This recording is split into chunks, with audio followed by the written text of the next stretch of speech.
Hi aspirants, welcome to కైస్ academy. ఈరోజు మనం తెలంగాణ ఉద్యమం మరియు రాష్ట్ర ఆవిర్భావంలో భాగంగా తెలంగాణ పరిరక్షణల ఉల్లంఘన అనేటువంటి టాపిక్ని చూడబోతున్నాం. దీనికి సంబంధించినటువంటి నోట్స్ అనేది పీడిఎఫ్ రూపంలో డిస్క్రిప్షన్లో ఇవ్వడం జరిగింది. అవసరం ఉన్న వాళ్ళు దీన్ని డౌన్లోడ్ చేసుకోవచ్చు. టాపిక్లోకి వెళ్ళినట్లయితే మనం ఆల్రెడీ డిస్కస్ చేసుకున్నాం. ఈ యొక్క తెలంగాణ ప్రాంతానికి పెద్ద మనుషుల ఒప్పందంలో భాగంగా ఒక 14 పరిరక్షణలు అనేవి కల్పించబడ్డాయని, మరి ఈ యొక్క 14 పరిరక్షణలు అనేవి కల్పించిన తర్వాత ఎప్పుడైతే ఈ యొక్క 1956 నవంబర్ 1వ తేదీన ఆంధ్రప్రదేశ్ అవతరించిందో, ఈ యొక్క ఆంధ్రప్రదేశ్ అనేది అవతరించినప్పటి నుండి ఈ యొక్క తెలంగాణ ప్రాంతానికి కల్పించినటువంటి పరిరక్షణలు అనేవి ఉల్లంఘించడం ప్రారంభించారు.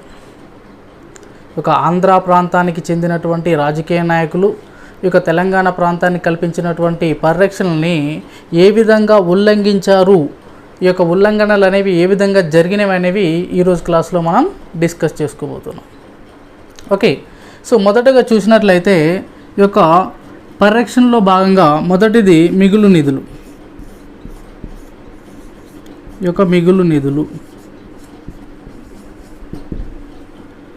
ఓకే, ఈ యొక్క మిగులు నిధులలో ఎలాంటి ఉల్లంఘనలు జరిగినాయని చూస్తే, ఈ యొక్క 1956, 1956 మరియు 57 మధ్య కాలంలో ఈ యొక్క ఆంధ్ర ప్రాంతం యొక్క లోటు ఏ విధంగా ఉంది అంటే, ఆంధ్ర ప్రాంతం యొక్క లోటు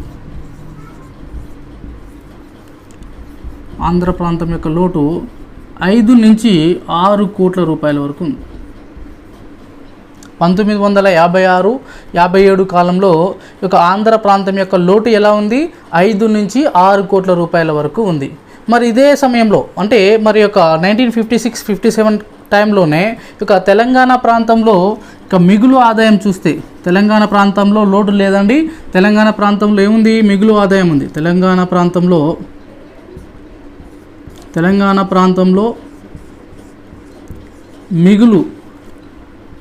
మిగులు ఆదాయం ఎంత ఉన్నది? ఇక్కడ చూస్తే 6.16 అంటే 6.16 కోట్లు, అంటే 6,16,00,000 రూపాయల మిగులు నిధులు ఈ యొక్క తెలంగాణ ప్రాంతంలో ఉండడం జరిగింది. మరి అదేవిధంగా ఈ యొక్క 1959 టైంలో 1959లో ఈ యొక్క ఆంధ్ర ప్రాంతంలో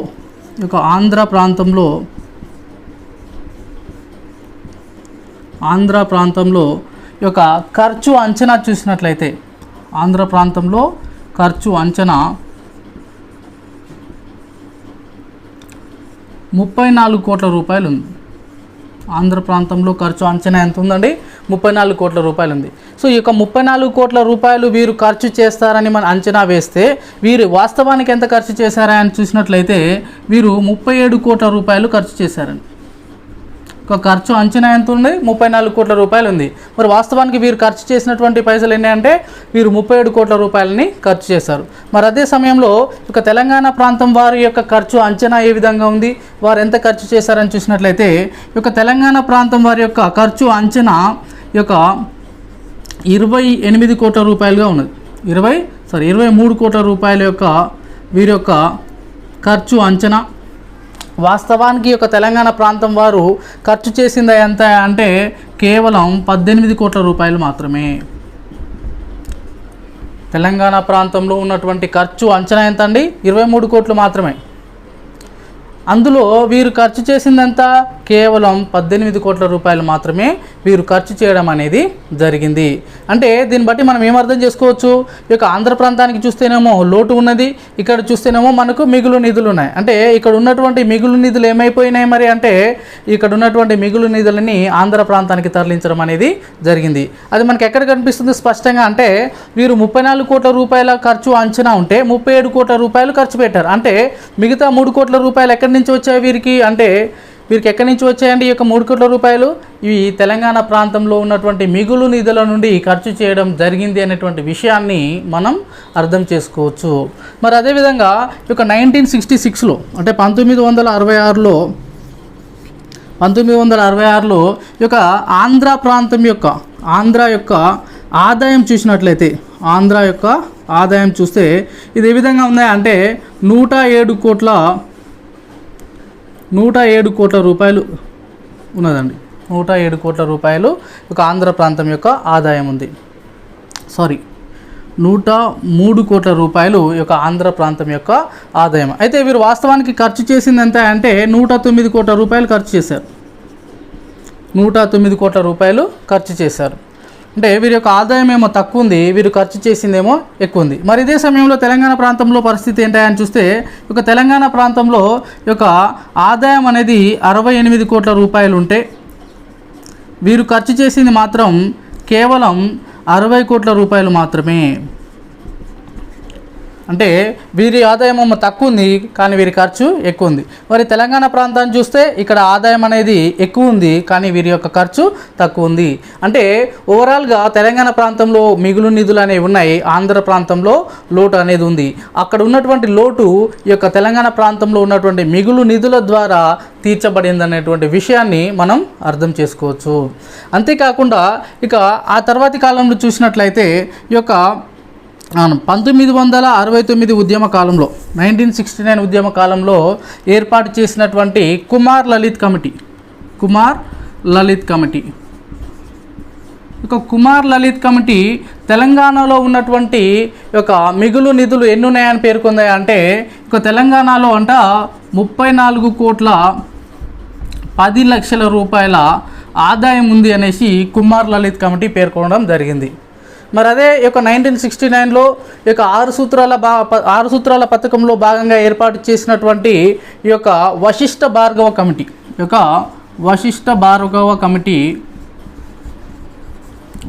భార్గవ కమిటీ తెలంగాణలో ఉన్నటువంటి ఆదాయం ఎంతని చూపిందా అంటే ఇది 28 కోట్ల 34 లక్షల రూపాయల ఆదాయం ఈ యొక్క తెలంగాణ ప్రాంతంలో ఉంది అనేసి పేర్కొంది ఈ యొక్క వశిష్ఠ భార్గవ కమిటీ. అంటే తెలంగాణలో మిగులు నిధులు అనేవి ఉన్నాయి, తెలంగాణలో ఇంత బడ్జెట్ ఉందనేటువంటి విషయాన్ని ఈ యొక్క కమిటీలు పేర్కొన్నాయండి. మరి అంతేకాదండి ఈ యొక్క 1957 నుంచి ఈ యొక్క 67 మధ్యకాలంలో 1957 to 67 మధ్యకాలంలో ఈ యొక్క భారతదేశం అనేది ఈ యొక్క తెలంగాణ ప్రాంతానికి 45 కోట్ల రూపాయల నిధులని సమకూర్చిందనేటువంటి విషయాన్ని మనం అర్థం చేసుకోవచ్చు అండి. కేంద్ర ప్రభుత్వం ఈ యొక్క తెలంగాణ ప్రాంతానికి దాదాపు 45 కోట్ల రూపాయల నిధులని మంజూరు చేసింది. మరి అదేవిధంగా వశిష్ఠ భార్గవ్ కమిటీ చూసినట్లయితే తెలంగాణలో మిగులు నిధులు ఉన్నాయనేసి పేర్కొంది. ఈ యొక్క కుమార్ లలిత్ కమిటీ కూడా తెలంగాణ ప్రాంతంలో మిగులు నిధులు ఉన్నాయనేసి పేర్కొన్నది. మరి అంతేకాకుండా ఈ యొక్క టీఆర్సీ కూడా తెలంగాణ ప్రాంతంలో 107 కోట్ల 13 లక్షల రూపాయల నిధులు ఉన్నాయనేసి పేర్కొన్నది. టీఆర్సీ కూడా ఏం పేర్కొంటుంది, తెలంగాణ ప్రాంతంలో ఈ యొక్క 107 కోట్ల 13 లక్షల రూపాయల నిధులు ఉన్నాయనేసి పేర్కొంటుంది. ఓవరాల్గా చూస్తే ఈ యొక్క కమిటీలు ఈ యొక్క కేంద్ర ప్రభుత్వం ఈ యొక్క తెలంగాణ ప్రాంతానికి కల్పించినటువంటి ఈ యొక్క తెలంగాణ ప్రాంతానికి మంజూరు చేసినటువంటి నిధులు, మరి అదేవిధంగా ఈ యొక్క టీఆర్సీ చూపించినటువంటి 107 కోట్ల 3 లక్షల రూపాయల నిధులు, వీటన్నిటిని బట్టి చూస్తే మనకి ఏమర్థమవుతుంది, తెలంగాణ ప్రాంతంలో నిధులు అనేవి సఫిషియెంట్గా ఉన్నాయి. మరి ఇక నిధులు వీరు ఏం చేశారంటే ఈ యొక్క పద్ధతి ప్రకారం తెలంగాణ ప్రాంతంలో ఉన్నటువంటి నిధులని ఈ యొక్క ఆంధ్ర ప్రాంతానికి తరలించారు అనేటువంటి విషయాన్ని మనం అర్థం చేసుకోవచ్చు.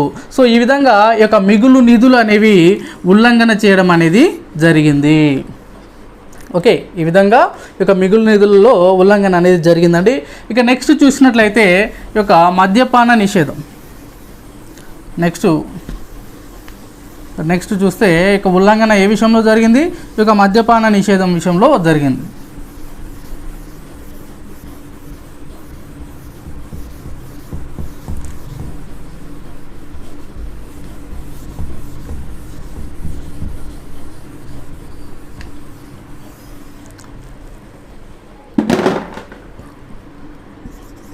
మద్యపాన నిషేధం.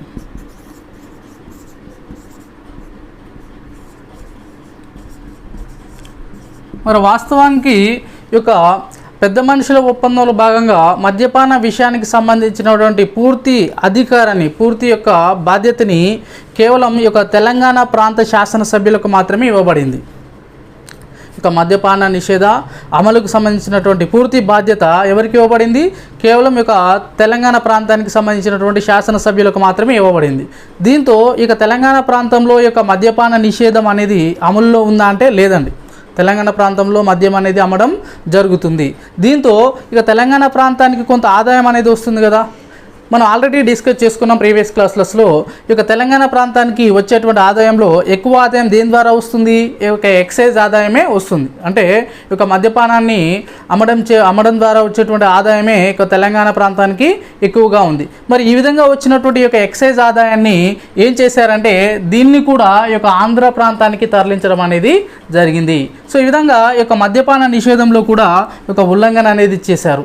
కేవలం ఇక్కడ వచ్చినటువంటి ఆదాయాన్ని ఎక్కడ ఖర్చు పెట్టాలండి? ఒక తెలంగాణ ప్రాంతంలోనే ఖర్చు పెట్టాలి. కానీ వాస్తవానికి ఈ యొక్క తెలంగాణ ప్రాంతం అనేది ఆంధ్రలో భాగంగా ఆంధ్రప్రదేశ్ అనేటువంటి రాష్ట్రం కింద ఉంది. కావున ఇక్కడ ఉన్నటువంటి ఒక ఎక్సైజ్ ఆదాయాన్ని కూడా వారి యొక్క అవసరాల కోసం దాన్ని ఉపయోగించడం అనేది జరిగింది.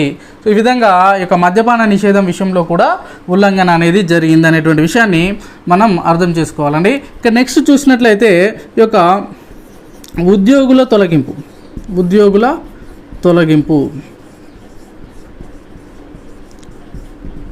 మరి యొక్క ఉద్యోగుల తొలగింపు విషయానికి వస్తే ఒక 1965లో 1965లో ఇక ఇండియాకు మరియు పాకిస్తాన్కి మధ్య యుద్ధం అనేది జరిగింది. ఒక భారతదేశానికి మరియు పాకిస్తాన్కి మధ్య ఒక యుద్ధం అనేది జరిగింది. ఈ విధంగా యుద్ధం అనేది జరగడం వల్ల ఇక భారతదేశంలో ఆర్థిక సంక్షోభం అనేది ఏర్పడింది. ఎప్పుడైతే ఇండియా మరియు పాకిస్తాన్కి యుద్ధం జరిగిందో ఇక భారతదేశంలో తీవ్రమైనటువంటి ఆర్థిక సంక్షోభం అనేది ఏర్పడింది.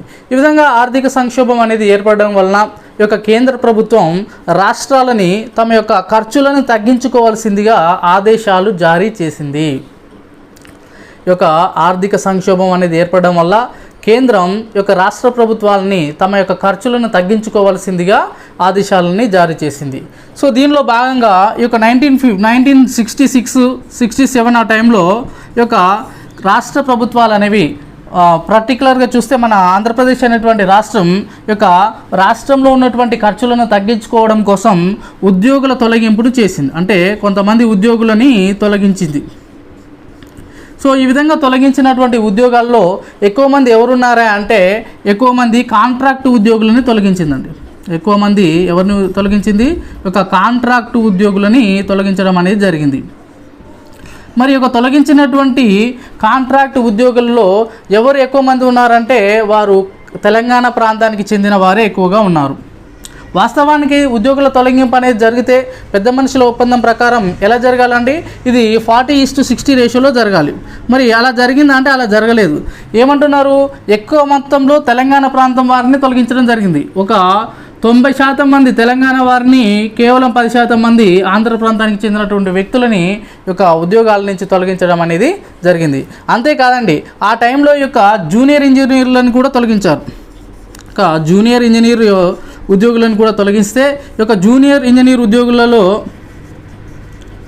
ఎక్కువ మంది తెలంగాణ ప్రాంతం వారే. అంటే 90% తెలంగాణ ప్రాంతానికి చెందినటువంటి ఇంజనీర్లని, కేవలం 10% ఆంధ్ర ప్రాంతానికి చెందినటువంటి ఉద్యోగులని తొలగించడం అనేది జరిగింది. సో ఈ విధంగా ఈ యొక్క ఉద్యోగుల తొలగింపులో కూడా తెలంగాణ ప్రాంతానికి వీరు అన్యాయం చేశారనేటువంటి విషయాన్ని మనం అర్థం చేసుకోవచ్చు. ఇక నెక్స్ట్ చూసినట్లయితే ఉద్యోగుల నియామకం.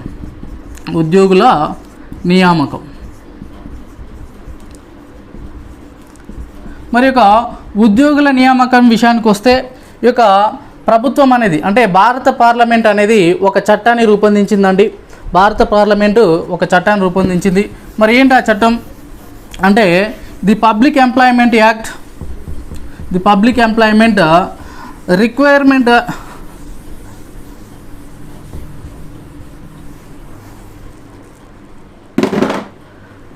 ఒక ఉద్యోగుల నియామకం విషయానికి వస్తే ఇక పార్లమెంట్ అనేది ఒక చట్టాన్ని రూపొందించింది. ఆ చట్టం పేరు ది పబ్లిక్ ఎంప్లాయ్మెంట్ ఒక public employment requirement as to residents, requirement as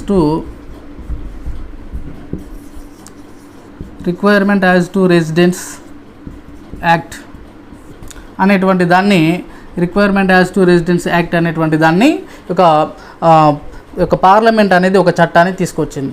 so ఈ యొక్క చట్టం ప్రకారం ఏం జరుగుతుంది అంటే, ఈ యొక్క చట్టం ప్రకారం భారతదేశంలో ఉన్నటువంటి ఈ యొక్క ముల్కీ నిబంధనలని రద్దు చేయడం జరుగుతుంది. ఈ యొక్క public employment requirement as to residence act అనేది, అంటే రిక్వైర్మెంట్ యాజ్ టు రెసిడెన్స్ అంటే ఏంటండి, ఈ యొక్క స్థానికత ఆధారంగా ఉద్యోగ కల్పన అనేది చేయడం ఈ యొక్క చట్టం యొక్క ముఖ్య ఉద్దేశం. సో ఈ విధంగా ఒక చట్టాన్ని రూపొందిస్తే ఈ చట్టం యొక్క ఆధారంగా భారతదేశంలో ఉన్నటువంటి ఒక ముల్కీ నిబంధనలు ఏవైతే ఉన్నాయో అవన్నీ రద్దు చేయబడతాయి. కానీ ఈ చట్టం ప్రకారం కొన్ని ప్రాంతాలకు మాత్రం మినహాయింపు ఇవ్వడం జరిగింది. మరి ఏంటి ఆ ప్రాంతాలను చూస్తే, ఒకటి తెలంగాణ, ఇక తెలంగాణ ప్రాంతానికి మినహాయింపు ఇచ్చారు. 2 ఈ యొక్క హిమాచల్ ప్రదేశ్ ప్రాంతానికి ఈ యొక్క మినహాయింపు అనేది ఇవ్వడం జరిగింది.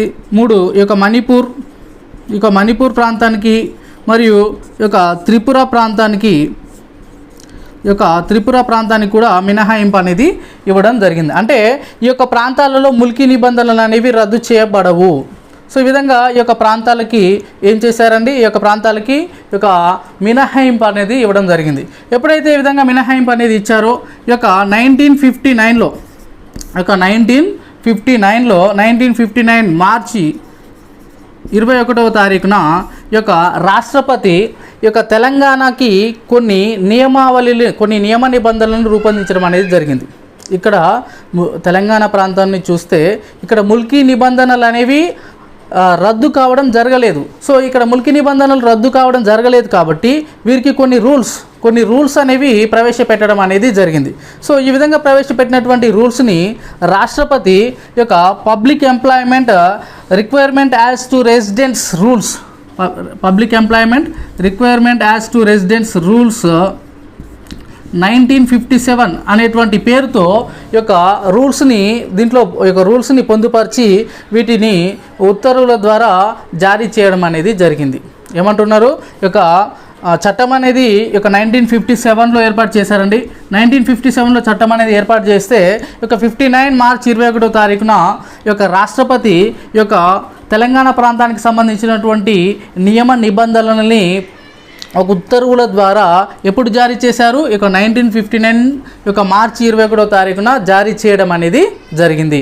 సో ఈ విధంగా జారీ చేసినటువంటి నియమ నిబంధనల్లో ఏమున్నాయి ముఖ్యంగా అని చూసినట్లయితే, అంటే ఈ యొక్క రూల్స్లో ఉన్నటువంటి ముఖ్య అంశాలు ఏంటాయని చూసినట్లయితే, మొదటిగా ఏమంటున్నారంటే ఈ యొక్క తెలంగాణ ప్రాంతానికి చెందినటువంటి ఉద్యోగాలు అనేవి పూర్తిగా తెలంగాణ ప్రాంతంలో ఉన్నటువంటి వ్యక్తులకే చెందాలి అనేసి పేర్కొంటున్నారు. ఏమంటున్నారు, ఈ యొక్క తెలంగాణ ప్రాంతంలో ఉన్నటువంటి ఉద్యోగాలు పూర్తిగా ఎవరికి చెందాలంట, తెలంగాణ ప్రాంతానికి చెందినటువంటి వ్యక్తులకే చెందాలి అనేసి పేర్కొంటున్నారు. ఇక నెక్స్ట్ ఏమంటున్నారంటే, ఈ యొక్క ఉద్యోగ నియామకాల విషయంలో కొన్ని బోర్డులకి ఈ యొక్క మినహాయింపులు, అంటే రిజర్వేషన్కి సంబంధించిన, అంటే ముల్కీ నియమాలకు సంబంధించినటువంటి మినహాయింపు అనేది ఇవ్వడం జరుగుతుంది అనేసి పేర్కొన్నారు. ఏమంటున్నారు, ఈ యొక్క ముల్కీ నిబంధనలకు సంబంధించి కొన్ని సంస్థలకి, కొన్ని బోర్డులకి ఒక మినహాయింపు అనేది ఇవ్వడం జరుగుతుంది అనేసి పేర్కొన్నారు. మరి ఈ యొక్క మినహాయింపు అనేది ఇవ్వడం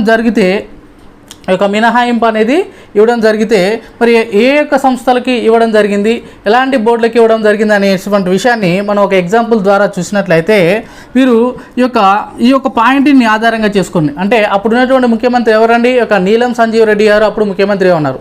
అప్పుడు ముఖ్యమంత్రిగా ఉన్నటువంటి ఈ యొక్క నీలం సంజీవ్ రెడ్డి ఈ యొక్క 2వ పాయింట్లో ఉన్నటువంటి కొన్ని సంస్థలకి ముల్కీ నిబంధనలు అనేవి మినహాయింపు ఇవ్వబడినవి అనేటువంటి ఒక పాయింట్ని తీసుకొని ఆయన ఈ యొక్క చట్టం ఆధారంగా కొన్ని సంస్థలని, అంటే కొన్ని కార్పొరేషన్లని, కొన్ని బోర్డులని ఏర్పాటు చేయడం అనేది జరిగింది. మరి ఏంటి ఆ బోర్డులు, ఈ యొక్క కార్పొరేషన్ అనేటువంటి విషయాన్ని ఒక ఎగ్జాంపుల్ ద్వారా చూసినట్లయితే, దీనిలో భాగంగా ఇంకా ఈ యొక్క చట్టం ద్వారా ఈ యొక్క పాయింట్ని యూజ్ చేసుకొని నీలం సంజీవ్ రెడ్డి ప్రభుత్వం ఏపీఎస్ఆర్టీసీ అనే దాన్ని ఏర్పాటు చేసిందండి.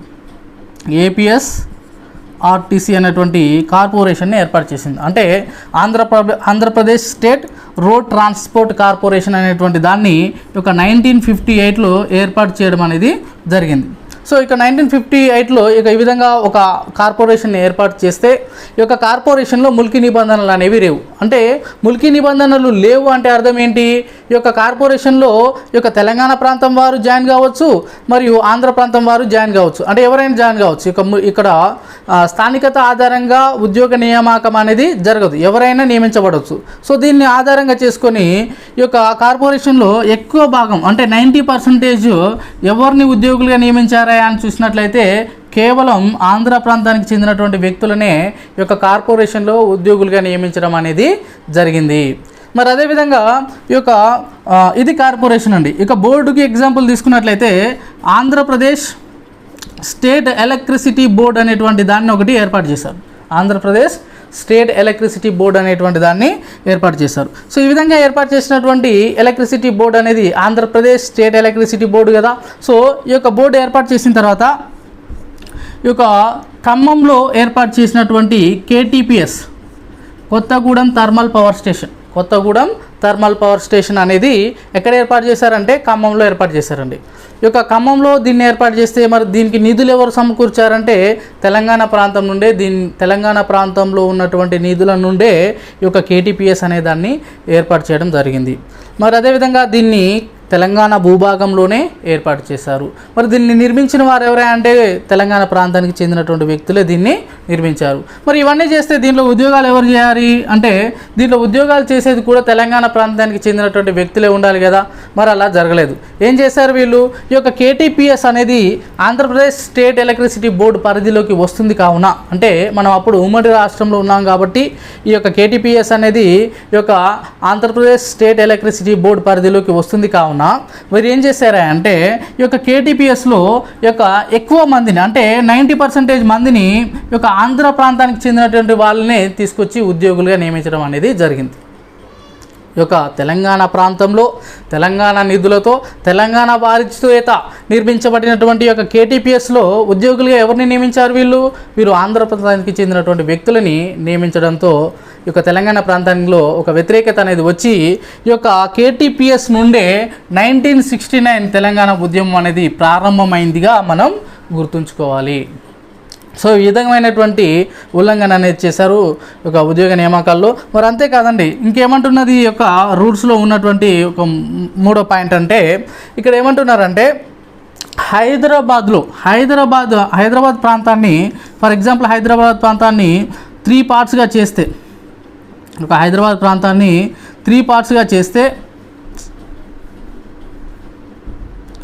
ఓకే ఒక హైదరాబాద్లో 3 పార్ట్స్ ఉన్నట్లయితే ఒక పార్ట్ వచ్చేసి 1 పార్ట్ అంటే 1/3 హైదరాబాద్లో 3 పార్ట్లు ఉంటే ఒక పార్ట్ అంటే 1/3 ఉద్యోగాలు. ఫర్ ఎగ్జాంపుల్ హైదరాబాద్ ప్రాంతంలో 300 ఉద్యోగాలు ఉంటే 1/3 అంటే ఎంత అండి? ఒక 100 ఉద్యోగాలు కేవలం హైదరాబాద్ ప్రాంతానికి చెందినటువంటి వ్యక్తులకే అంటే తెలంగాణ ప్రాంతానికి చెందినటువంటి వ్యక్తులకే ఈ యొక్క ఉద్యోగాలు అనేవి కల్పించాలనేసి పేర్కొన్నారు. మరి అదేవిధంగా మిగతా 2/3 ఉంటాయిగా, ఇంకా ఒక పార్ట్ పోతే ఇంకా 2 పార్ట్స్ ఉంటాయిగా, అంటే 100 ఉద్యోగాలు పోతే మిగతా 200 ఉద్యోగాలు ఉంటాయి కదా. ఇక మిగతా ఉన్నటువంటి 200 ఉద్యోగాలని ఓపెన్ కేటగిరీగా వీళ్ళు పేర్కొన్నారు. మిగతా ఉన్నటువంటి 200 ఉద్యోగాలను ఎలా పేర్కొన్నారు? ఓపెన్ కేటగిరీగా పేర్కొన్నారు. ఈ 200 ఉద్యోగాలని ఓపెన్ కేటగిరీగా పేర్కొంటే దీంట్లో తెలంగాణ వాళ్ళు నియమించబడవచ్చు మరియు ఆంధ్ర ప్రాంతానికి చెందినటువంటి వ్యక్తులు నియమించబడవచ్చు. కానీ ఈ యొక్క ఆంధ్ర ప్రాంతం వారు ఏం చేశారంటే ఈ యొక్క 200 ఉన్నటువంటి ఓపెన్ కేటగిరీ ఉద్యోగాలని వీళ్ళు కేవలం ఈ యొక్క నాన్ లోకల్గా పరిగణించారు. వీటిని నాన్ లోకల్గా పరిగణించి మొత్తం ఆంధ్ర వాళ్ళే ఈ యొక్క ఉన్నటువంటి టోటల్ యొక్క 2 పార్ట్స్ అంటే 200 ఫర్ ఎగ్జాంపుల్ మనం తీసుకున్నామండి 200 అనేది ఒక 200 ఉన్నటువంటి ఉద్యోగాల్లో పూర్తిగా ఎవరు నియమించబడ్డారు? ఆంధ్ర వారే నియమించబడ్డారు. మరి ఎందుకు ఈ విషయం జరిగిందంటే మనకు ఆల్రెడీ తెలంగాణ ప్రాంతంలో ఈ యొక్క విద్య అనేది వెనుకబడి ఉంది కాబట్టి మనకంటే వాళ్ళు విద్యావంతులు కాబట్టి ఉన్న ఉద్యోగాలన్నీ ఎవరు కొల్లగొట్టారు? ఒక ఆంధ్ర ప్రాంతానికి చెందినటువంటి వ్యక్తులే కొల్లగొట్టారు అనేటువంటి విషయాన్ని మనం అర్థం చేసుకోవచ్చు. సో ఈ విధంగా ఈ యొక్క రూల్స్ అనేవి ఈ యొక్క ప్రభుత్వం అనేది విడుదల చేసింది. ఈ యొక్క రూల్స్లో ఉన్నటువంటి లోపాల ద్వారా ఈ యొక్క రూల్స్లో ఉన్నటువంటి పాయింట్స్ని ఆధారంగా చేసుకొని నీలం సంజీవ్ రెడ్డి ప్రభుత్వం ఈ యొక్క ఉద్యోగుల నియామకం అనేది ఈ విధంగా చేసి తెలంగాణ ప్రాంతానికి అన్యాయం అనేది చేసింది. మరి ఇదే ఈ మాత్రమే జరిగిందా అన్యాయం అంటే? అంతేకాదండి, ఇంకా చాలా ఉంది, డిస్కస్ చేద్దాం. ఇంకా ఏమంటున్నారంటే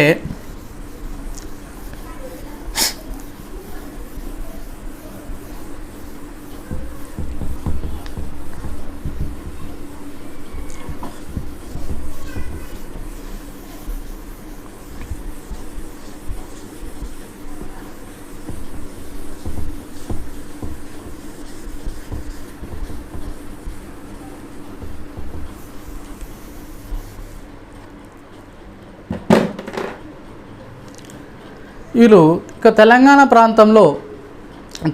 ప్రాంతంలో ఇక పంచాయతీరాజ్ విధానాన్ని అమల్లోకి తీసుకొచ్చారు.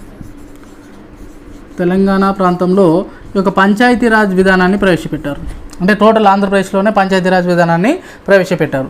సో ఎప్పుడైతే పంచాయతీరాజ్ విధానాన్ని ప్రవేశపెట్టారో ఏం చేశారంటే, ఈ యొక్క పంచాయతీరాజ్ విధానం యొక్క ముఖ్య ఉద్దేశం ఏంటంటే గ్రామాలని బలపరచాలనేటువంటి ఒక లక్ష్యంతో ఇక గ్రామాలలో పాఠశాలలు అనేవి ఏర్పాటు చేశారండి.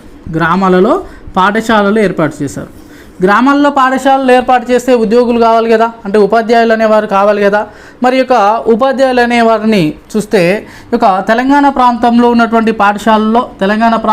ఉన్నటువంటి గ్రామాలలో ఉన్నటువంటి పాఠశాలలో ఈ యొక్క ఉద్యోగుల విషయాన్ని చూసినట్లయితే ఈ యొక్క ఆంగ్లము అంటే ఇంగ్లీషు మరియు మ్యాథ్స్, సైన్సు మరియు తెలుగు,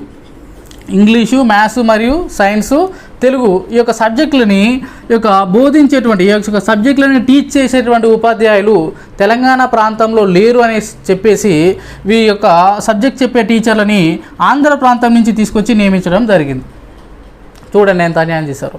ఇక తెలంగాణ ప్రాంతంలో ఈ యొక్క సబ్జెక్ట్ చెప్పేటటువంటి టీచర్లు ఎవరు లేరని చెప్పేసి ఈ యొక్క వీరి ప్లేస్లో తెలంగాణ ప్రాంతంలో ఉన్నటువంటి గ్రామాల్లో ఉన్నటువంటి పాఠశాలలో ఆంధ్ర ప్రాంతానికి చెందినటువంటి ఉపాధ్యాయులను తీసుకొచ్చి నియమించడం జరిగింది. మరి అంతేకాదండి, ఈ యొక్క పంచాయతీరాజ్ విధానాన్ని వీరు ప్రవేశపెడితే ప్రతి జిల్లాకి ఒక డిపిఓ ఉంటారు, అంటే డిస్ట్రిక్ట్ పంచాయతీరాజ్ ఆఫీసర్ ఉంటారు. ప్రతి జిల్లాకి ఒక డిపిఓ ఉంటే తెలంగాణలో మొత్తం అప్పుడు 9 జిల్లాలు ఉన్నాయి కదా. మరి 9 జిల్లాలు ఉంటే 9 మంది డిపిఓలు ఉంటారు కదా. ఈ యొక్క 9 మంది డిపిఓలో ఒక్కరన్నా తెలంగాణ ప్రాంతానికి చెందిన వారు ఉన్నారా అంటే ఒక్కరు కూడా లేదండి.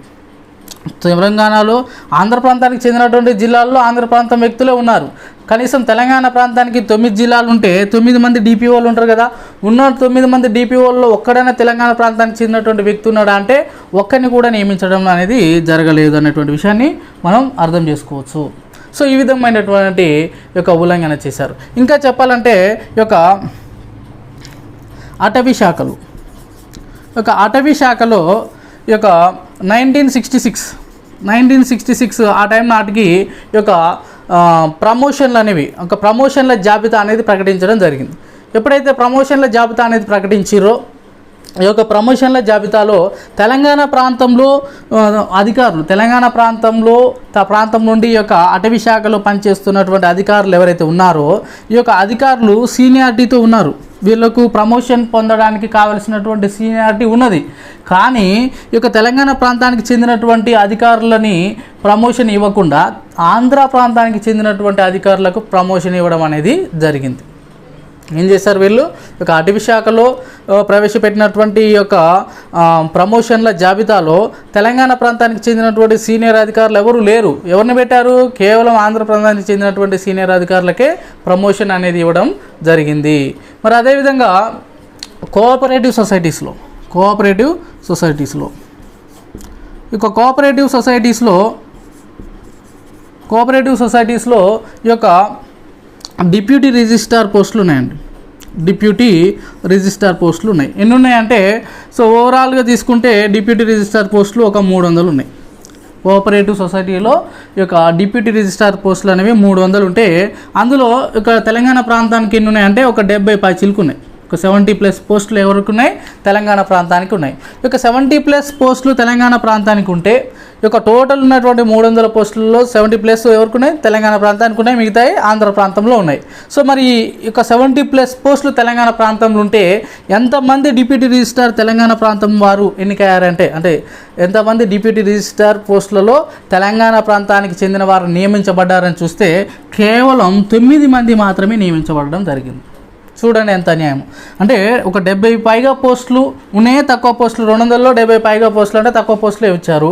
ఆ వచ్చినటువంటి పోస్టులలో కనీసం ఒక 50% అన్న నింపారా అంటే అది కూడా లేదు. ఎంతమందిని? కేవలం 9 మందిని మాత్రమే ఈ యొక్క పోస్టులలో డిప్యూటీ రిజిస్ట్రార్గా నియమించడం అనేది జరిగింది. సో ఈ విధమైనటువంటి ఉల్లంఘన అనేది చేశారు. ఈ విధమైనటువంటి అన్యాయం అనేది తెలంగాణ ప్రాంతానికి జరిగింది. మరి అంతేకాదండి, ఇక్కడ